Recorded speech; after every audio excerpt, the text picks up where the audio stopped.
106.9. Tous les matins, 6h, 9h sur Énergie. Il est 8h30, soyez les bienvenus dans ce jeudi 25 septembre. On va s'écouter Black M, il y aura Tovlo, il y aura aussi le dernier Kenji, c'est Andalous. Ça arrive pour vous avant 9h. Le Super 06, c'est dans 10 minutes et tout de suite, c'est les infos.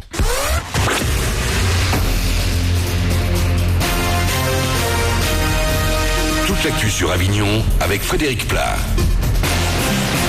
Bonjour, la fraîcheur de retour ce matin en Vaucluse. Il fait 14 de suite à Avignon, mais avec un bon Mistral, des rafales à 60-70 km/h aujourd'hui, mais avec également un plein soleil. Les températures un peu fraîches ce matin ne grimperont pas plus haut que vers les 22 cet après-midi. C'était la météo sur Énergie Avignon avec Doral Automobile, zone de fond couverte à Avignon. Des images insoutenables, celle de la décapitation d'Hervé Gourdel, otage français en Algérie. La vidéo a été mise en ligne hier par ses ravisseurs, des terroristes proches de l'État islamique. Le guide de haute montagne originaire de la région niçoise a donc été tué. Il avait 55 ans. L'annonce de sa mort a provoqué de nombreuses réactions dans le monde politique. François Hollande a rappelé la détermination de la France à lutter contre le terrorisme. Ses proches et amis ont prévu de se rassembler en fin d'après-midi sur la place de son village à Saint-Martin-de-Vésubie. Une bonne nouvelle également dans l'actu, la baisse du chômage, moins 0,3% en France, moins 1,3% en Vaucluse. Ça représente tout de même 500 personnes qui ont trouvé une activité professionnelle en août dans notre département. Baisse également de manière générale en PACA de 0,9%.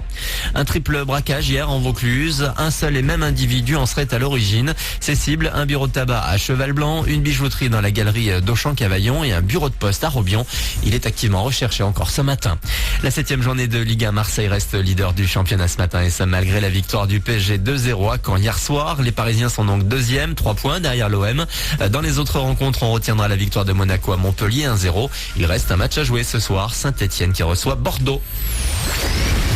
De la Seine au ciné, 1789, les Amants de la Bastille sort aujourd'hui dans les salles avignonnaises. Le spectacle musical est projeté en 3D jusqu'à dimanche au Pâté Cap Sud. L'occasion de retrouver la troupe qui a rassemblé plus de 620 000 spectateurs en plus d'un an de tournée.